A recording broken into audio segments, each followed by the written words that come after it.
dengan menyebut nama Allah yang Maha Pengasih, Maha Penyayang. Sungguh telah ada pada diri Rasulullah itu suri tauladan yang baik bagimu, yaitu bagi orang yang mengharap rahmat Allah dan kedatangan hari kiamat, dan yang banyak mengingat Allah. Hadirin kaum muslimin yang kami banggakan, ayat tersebut menginformasikan sekaligus menegaskan kepada kita, sungguh pada diri Rasulullah itu terdapat uswatun hasanah bagi kita. Rasul merupakan figur yang luhur, contoh yang tinggi yang harus kita ikuti dengan sepenuh hati, baik perkataan maupun perbuatannya, yaitu Rasul is the walking Al-Quran. Akhlak Rasul ibarat Al-Quran yang berjalan. Lantas bagaimana dinamika bangsa kita saat ini?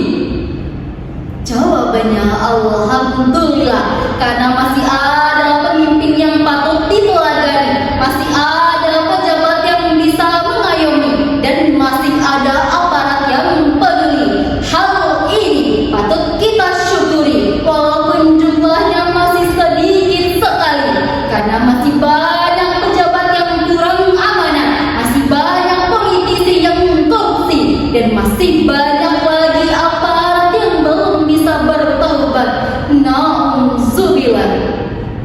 Kemudian dalam Islam juga dikenal ciri pemimpin Islam, di mana pemimpin tersebut memiliki sekurang-kurangnya 4 sifat dalam menjalankan kepemimpinannya. Sebagaimana sifat tersebut telah dimiliki oleh Rasulullah kita, yaitu pertama siddiq, artinya jujur sehingga ia dapat dipercaya oleh orang yang dipimpinnya. Kedua tabligh, yang artinya menyampaikan atau kemampuan berkomunikasi dan bernegosiasi. Yang ketiga adalah amanah, yang artinya dapat dipercaya atau bertanggung jawab dalam menjalankan tugas-tugasnya.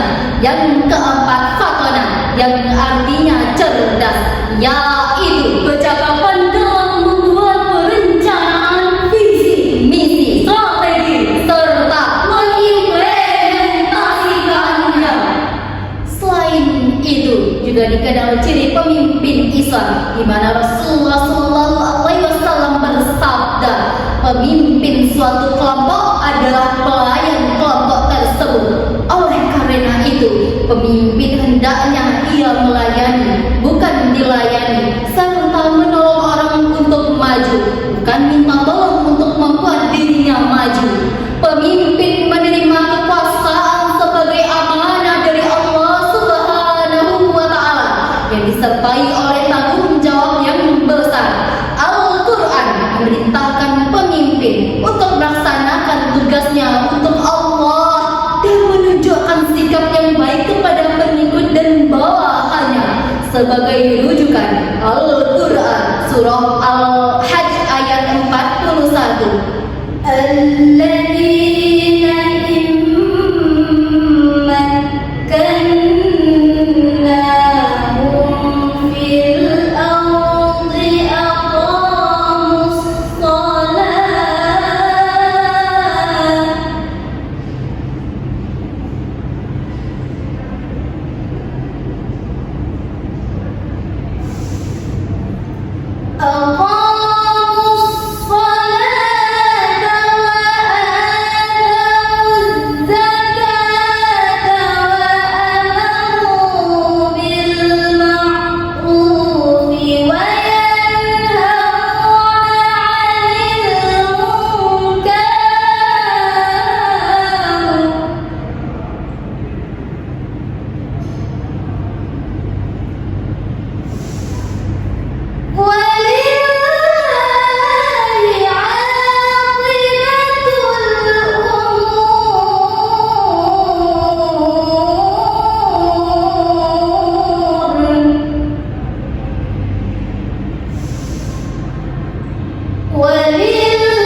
niscaya mereka mendirikan salat, menunaikan zakat, menyuruh berbuat yang ma'ruf dan mencegah dari perbuatan yang mungkar.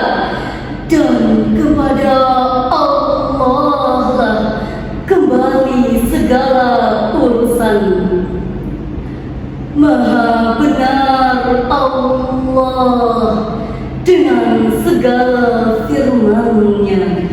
Hadirin kaum muslimin yang kami banggakan, ayat tersebut dapatlah kita simpulkan bahwa kita semua harus taat dan patuh terhadap segala perintah Allah.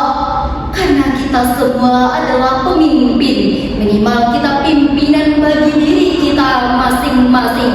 Untuk itu terdapat 3 solusi yang harus kita perhatikan agar bangsa kita bisa bangkit dari keterpurukan. Adapun ketiga langkah solusi tersebut, yang pertama, pemimpin harus menjadi public figure. Yang kedua, pemimpin harus menjadikan Al-Quran sebagai pedoman. Yang ketiga, pemimpin harus menjadikan Al-Quran sebagai petunjuk hidup. Mari kita tingkatkan sumber daya manusia melalui kemajuan ilmu serta teknologi yang akan bermuara pada akhlak yang mulia. Jika ketiga langkah solusi tersebut dapat teraplikasi, maka insya Allah bangsa kita bisa kuat, bangsa kita bisa berjaya, bangsa kita bisa terhindar dari malapetaka, dan bangsa kita akan senantiasa mendapat ridho dari Allah Subhanahu wa Ta'ala. Demikianlah hadirin, syarahan ini dapat kita simpulkan bahwa seorang pemimpin adalah pengemban amanah. Oleh sebab itu, pemimpin harus bercermin dan mengambil cara serta strategi Rasul dalam memimpin dan mengemban amanah, yaitu selalu mengutamakan kepentingan rakyat dan mengutamakan akhlakul karimah dalam memimpin. Pemimpin seperti inilah yang kita harapkan. Mudah-mudahan di masa yang akan datang bisa kita dapatkan agar masyarakat kita bisa mapan penuh dengan keridhaan Tuhan. Amin ya rabbal alamin. Demikianlah syarahan ini dapat kami sampaikan. Terima kasih atas segala perhatian. Mohon maaf atas segala kesalahan. Jika bulan merindukan matahari, tentulah malam akan merindukan siang. Jika Al-Quran memadu hati, pastilah melahirkan pemimpin